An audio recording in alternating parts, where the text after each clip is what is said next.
So the Trump administration had a zero tolerance law when it came to people crossing the border.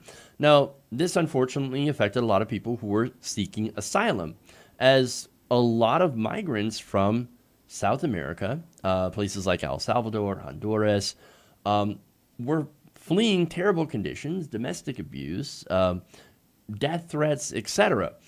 They would come to the United States and try to apply for asylum. That is a legal way to do it. Is you present yourself to somebody on the border, a border agent, and they're supposed to, take you in and allow you to make your case. Well, Donald Trump changed that policy and made it so that families were arrested, separated, the children taken to God knows where, the parents put in jail, and look, they got a lot of blowback from it. And later on, Trump changed that policy. Now, the families affected are still not put back together. In fact, there was a recent report out today that said that a lot of families are not going to get reunited. For one, they can't find the parents. They might have actually already deported the parents. For two, they just don't care. And even a federal judge said, well, wait a minute. Why have you not reunited these families already? Now, if that's not bad enough, since that policy has basically ended, at least for a short time, people who were held in these detention centers and separated from their kids are starting to share their stories. And this is, of course, disastrous. Now, in these new court documents released as part of state litigation against the Trump administration for breaking up these families, these parents are speaking out. In declarations made under penalty of perjury, the parents described the behavior of the immigration officers who, in their view, basically were mocking and berating them pretty much the entire time while they were there. Now, these testimonials showed mistreatment that extended beyond separation, including detention facilities that they were referred to as the icebox because they were so cold, bleach-tainted drinking water, as well as still frozen food that, of course, made people sick when they ate it.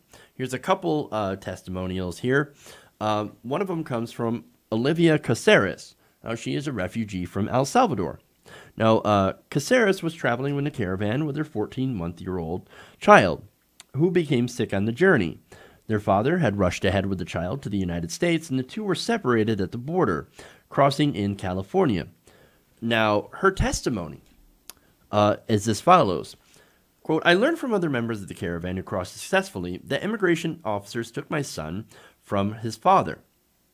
I felt as if somebody had dumped a bucket of cold water on me. Finally, after 7 days of desperately searching for him, I was able to locate him in a shelter in Los Fresnos, Texas. The child was taken in November, of course, and reunited with his mother, who was detained at the border, but subsequently released in the United States in February of 2018. This happened, they were separated in November of 2017. Now, she said, I went to the Los Angeles airport, showed my ID, signed some documents, and they returned my child to me. He looked scared. He looked absent. He did not seem to capture that he was with me. He would only stare. When I took off his clothes, he was full of dirt and lice. It seemed that they had not bathed him in the 85 days he was away from us.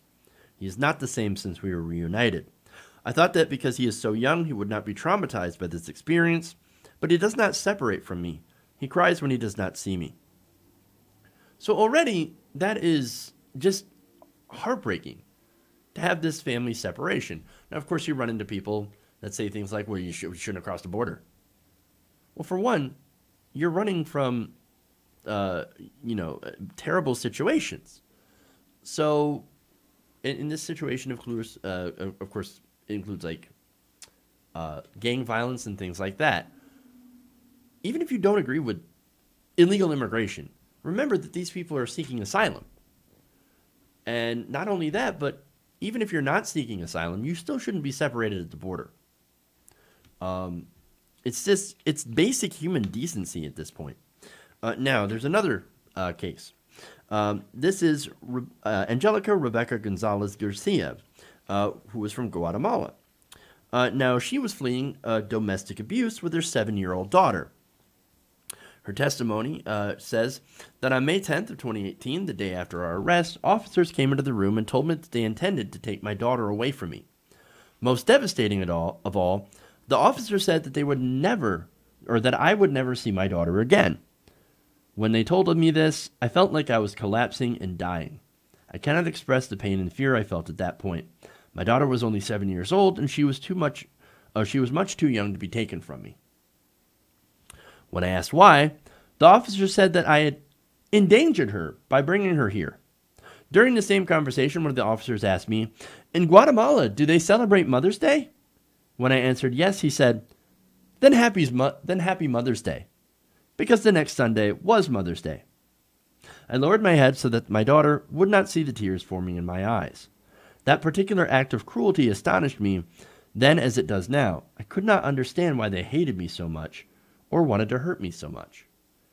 Again, we're going to take your daughter away from you. We're going to make sure that you never see your child again because you had the temerity to cross the border illegally because you were running from a domestic abuse situation. Oh, and by the way, happy Mother's Day. It's just taking salt and just rubbing it on a wound. These are sick people. It gets worse. Now, this is Doris Ariadna Pineda.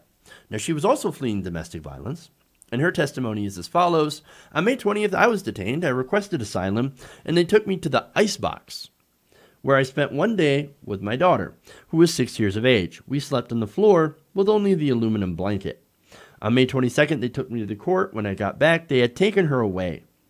The officer kept saying that I wasn't my daughter's mother. What worries me the most about my daughter is the separation. It is difficult for her to eat. She always cries. The day I called, she couldn't speak.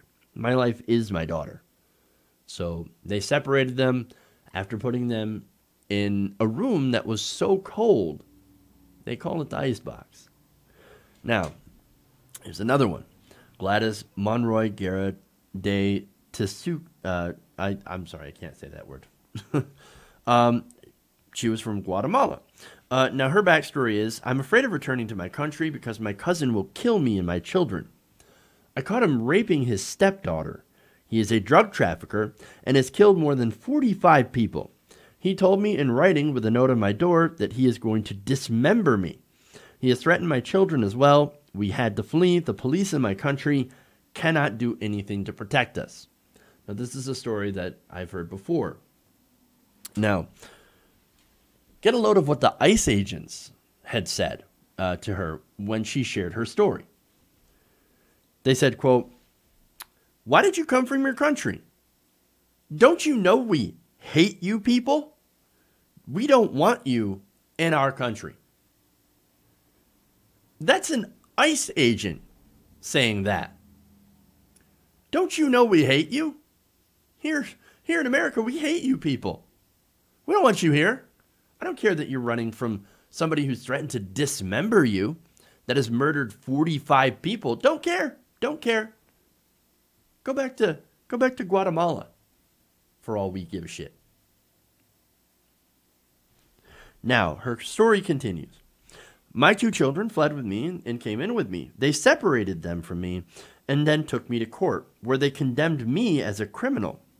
No one asked me if I was afraid to return to my country or why I fled. There was no opportunity for me to say goodbye to my children. When I came back to what they called the dog kennel, where they were being held, my boys weren't there anymore. I didn't know where they were. I am seeking refuge in the United States. We are being treated like criminals in chains and everything. I'm just seeking refuge. Wow. There's more. And it goes on and on. Marcela Batres, another El Salvadorian. She said, I had a store in El Salvador. Members of the gang MS-13, you know the big gang MS-13 that Trump always rails against? Well, they ended up threatening her. They demanded money as rent. I do not have it, and they have said that if I do not pay $300 a month, they will kill my son and me. Her testimony says, I entered the USA on May 20th, 2018 with my son. We were placed in the kennel, where we sleep on the ground with a blanket made of aluminum. The officers told us our children would be taken from us for the crime of crossing the border. The officer said that the children would not return. One said, "It is the price to pay for crossing the border. We do this so that when you return to your countries, you do not return. And so you tell your relatives not to come because we will take your children from you." I do not know where my son is. I have had no communication with him. The consulate gave me a paper in English with a telephone number. When I call it, no one answers. Man. And it's the same thing. I mean, these stories are the same. Dog kennel, icebox, these ICE agents that are out there openly saying things like, yeah, we're taking your kids. We don't care. We're going to take your kids. We hate you. We hate that you're here. Go home. Go back to wherever you came from and don't come back. And tell everyone else. That's the price for when you cross the border. Not only that, but it's these people are heartless. So that's what this is. Now, I know the main conservative argument, or one of the big conservative arguments against liberals, they're bleeding hearts. They have too much empathy. Really, too much empathy. I think you guys don't have enough empathy for other human beings. And that's the problem here. There is no empathy. In fact, from what it seems like, a lot of these ICE agents love this job. They love doing this. And by the way, Stephen Miller, who came up with this policy, loved seeing the damage that it caused to these families. What kind of a sick person do you have to be to enjoy this?